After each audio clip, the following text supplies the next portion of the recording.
Hello, good morning guys. আবার একটা ফিরে আসলাম নতুন ভিডিও নিয়ে। আজকে সকাল থেকে বৃষ্টি পড়ছে, তো আমি উঠে গেছি, উঠে একটু ফ্রেশ হয়ে নিলাম। এবার আমি চা বানাবো। আমি তো কফি খাই সকালে, তোমরা যারা আমার ভিডিও দেখো অবশ্যই জানো আমি কফি খেতে বেশি পছন্দ করি চা বা লাল চায়ের থেকে। লাল চা তো আমার পছন্দই হয় না। তো আমি আমার জন্য কফি বানাবো, হাজব্যান্ডের জন্য লাল চা বানাবো এবং আমার ছেলের জন্য একটু খাবার বানিয়ে নেব। তো আজকে আমাদের যেটা প্ল্যান আছে, আমরা আজকে মাসির বাড়ি যাব। 12টার সময় টোটো আমরা ঠিক করে রেখেছি, 12টার সময় আসবে, সবাই একসাথে আমরা টোটো করতে যাব।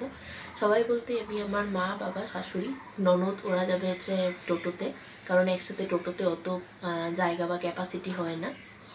আর আমি আমার হাজব্যান্ড যাব হচ্ছে বাইকে।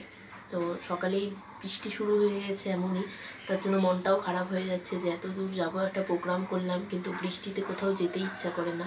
হয়তো তোমাদেরও তাই হয়, বৃষ্টি পড়লেই একটা যাওয়ার যে আনন্দ থাকে সেটাও নষ্ট হয়ে যায়। চারিদিকে জল কাদা, যেটাই জামা পরো কাদা ছিটে।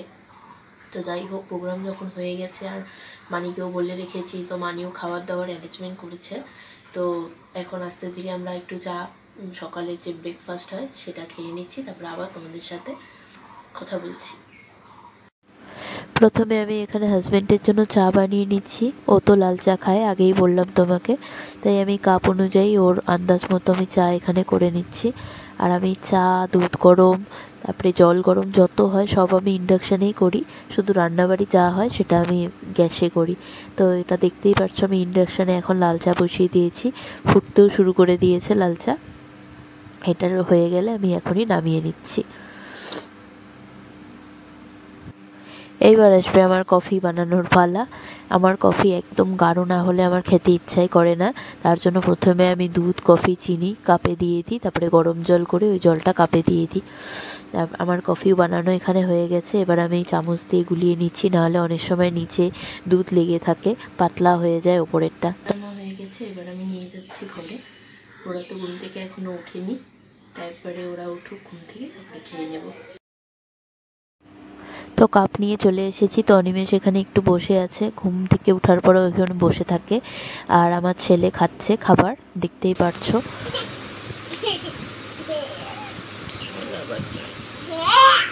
পাপা আর ছেলের মধ্যে এখন আদর চলছে। আমরা এরমই চা খাওয়ার টাইমে অল্প অল্প করে মজা করি। সারাদিনের যে কাজকর্ম থাকে সেগুলো যাতে ভালো মতো হয়, সকালে একটু মজা করে হাসি ঠাট্টা করে কাটাই, তাহলে সারাদিনটা আমাদেরও ভালো লাগে। আমাদের চা খাওয়া প্রায় শেষের দিকে। এবার আমি সব কিছু বিছানা টিছানা পরিষ্কার করে, আমার ছেলে মানে যার নাম ডুগু, আমার আদরের নাম দেওয়া, তো ডুগুকে একটু সাজিয়ে গুছিয়ে নেব। তারপরে আমি ওকে একটু স্নান করাবো, স্নান করিয়ে তারপরে হালকা একটু ব্রেকফাস্ট করে তারপরে আমরা রেডি হয়ে বেরিয়ে পড়ব। আজকে রবিবার, তো আজকে তো নখ কাটা যায়, তার জন্য দেখলাম ডুগুর নখটা অনেকটাই বড় হয়ে গেছে, তাই ওকে বললাম যে নখটা কেটে দাও, তাই এখন নখ কেটে দিচ্ছে। আর একজন দেখো বলছে যে আর কাটতে হবে না, কাটতে হবে না। তো সকালবেলা আমরা এরম করেই মজা করে হালকা কাটাই, কারণ সারাদিন অনেক ধকল যায়, কাজকর্মে ব্যস্ত থাকি দুজনেই। স্নান করে চলে আসলাম, এবার আস্তে আস্তে রেডি হয়ে নিচ্ছি। আমার ছেলেকে আমি রেডি করিয়ে দিয়েছি, এবার আমি রেডি হয়ে নেব। তারপরে আমার শাশুড়ি আর ননদ যদি রেডি হয়ে যায়, একবারে 12টা বাজতে চললো, একবারে বেরিয়ে পড়বো আমরা। তো চলো আমি তাড়াতাড়ি রেডি হয়ে নিই। বেশি কিছু মেকআপ করতে ইচ্ছা করছে না, কারণ বললামই বৃষ্টি বৃষ্টি ওয়েদার, তাই হালকা আমি সানস্ক্রিন মেখে নিচ্ছি।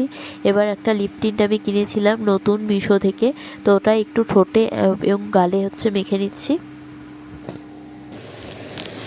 ওইদিকে দেখো আমার ছেলেকে যখনই আমি কোনো মেকআপ টেকআপ নিয়ে বসবো বা মেকআপ প্রোডাক্ট নিয়ে বসবো, তখনই ও হাতে নিয়ে এরকম নষ্ট করতে থাকে। যতই ওকে বলি যে এটা ধরতে হয় না, ও সেটাই বারবার করে করবে। তো আমার এখন সানস্ক্রিনটা নিয়েছে, সানস্ক্রিন নিয়ে এখন নষ্ট করতে বসেছে। তো আমরা সবাই এখন রেডি হয়ে গেছি, দেখতেই পারছো। এই দেখো, আমার ছেলেও রেডি হয়ে গেছে, ননদ রেডি হয়ে গেছে, হাজব্যান্ডও রেডি হয়ে গেছে। এবার যে বলছিলাম 12টার সময় আমরা যাব মানির বাড়ি, তো এখন ওখানেই আমরা বের হয়ে যাব, 12টা বাজতেই চললো। তো চলো ওখানে গিয়ে একবারে ভিডিও করছি। আমি কি চুড়িদার পরেছি একটু তোমাদের সাথে শেয়ার করে দিলাম। তো অনিমেষ এখানে গাড়ি বের করে নিয়েছে, আমি ডুগ্গু আর অনিমেষ যাব বাইকে, আর মা অঙ্কিতা আমার মা, বাবা যাবে টোটোতে তোমাদের যেটা বলেছিলাম। তো মা এখানে ঘরটর সব তালা দিয়ে যাচ্ছে, কারণ পুরো বাড়ি ফাঁকা থাকবে, আমরা সবাই একসাথে বের হয়ে যাচ্ছি। ওদিকে দেখো পিসিমণির সাথে ডুগ্গু বের হয়ে গেছে, আগে যাবে ম্যাক্স মামার বাড়ি। মানে মেজবানির বাড়িকে ও ম্যাক্স মামার বাড়ি বলে, কারণ ওদের মেজবানির বাড়িতে একটা কুকুর আছে, সে তার নাম ম্যাক্স, তো ওটা ম্যাক্স মামার বাড়ি হিসাবেই চেনে। তো তাড়াতাড়ি নিয়ে যাচ্ছে পিসিমণিকে যে চলো ম্যাক্স মামার বাড়ি যাই। তো এদিকে বাইক নিয়ে বের হয়ে গেছে অনিমেষ, এখন মা বের হয়ে যাবে আস্তে আস্তে করে, তো গেটটা ভালো মতো তালা দিয়ে দেবে। তো এখন আমরা টোটোর সামনে চলে এসেছি, টোটোতে উঠে পড়েছে মা, বাবা, আমার শাশুড়ি, ননদ, আর আমি আর অনিমেষ চলে যাচ্ছি বাইকে ডুকুকে নিয়ে। তো আমরা প্রথমে হেলমেট নিতে ভুলে গেছিলাম, তো আবার বাড়িও গেছিলাম হেলমেট নেওয়ার জন্য, তো ওর ভিডিওটা ক্লিপ করতে আমি ভুলে গেছি। তো আমরা বের হয়ে পড়েছি, ওরাও ওদিক থেকে টোটো নিয়ে বের হয়ে গেছে। দেখো আমাদের হালকা রাস্তাও তোমাদের দেখিয়ে দিলাম, তোমাদের সাথে শেয়ার করে দিলাম। বৃষ্টির জন্য পুরো রাস্তায় ভিজে ভিজে কীরকমই লাগছে। তারপরে আমরা মানিবাড়ি যাব বলে অনিমেষ মিষ্টি নিয়ে নিচ্ছে কিছু, তা আমি মিষ্টি নিয়ে নিলাম, দই নিয়ে নিলাম। এবার মানির বাড়ি ঢুকছি, এটা হচ্ছে আমার মেজো মানির বাড়ি, শিলিগুড়ি শান্তিনগর। যারা তোমরা শিলিগুড়িতে থাকো অবশ্যই চেনো হয়তো শান্তিনগর নামে জায়গাটা। তো শান্তিনগরে আমার মানির বাড়ি, তো আমরা ঢুকে পড়েছি মেজো মানির বাড়িতে, জুতো রাখছি এবার। আর মারা আগেই টোটো করে চলে এসেছে বাড়িতে, যে বাবা বসে আছে, এই যে মেজবানি বাড়ি ম্যাক্স, যার নাম আমি তোমাদের বললাম প্রথমেই। এবার দেখো অ্যাকোরিয়ামে দেখছে ও, আবার বলছে কোলে উঠো আমাকে মাছ দেখাও। এই যে আমার মেজবানি রান্নাঘরে ছিল, আমাকে ভিডিও করতে দেখে খুবই অবাক হয়ে যাচ্ছে আর লজ্জাও পাচ্ছে। তো তো আজকের ভিডিও যদি তোমাদের অল্প হলেও ভালো লাগে তাহলে প্লিজ আমার চ্যানেলকে লাইক, শেয়ার এবং সাবস্ক্রাইব করিও। Bye bye.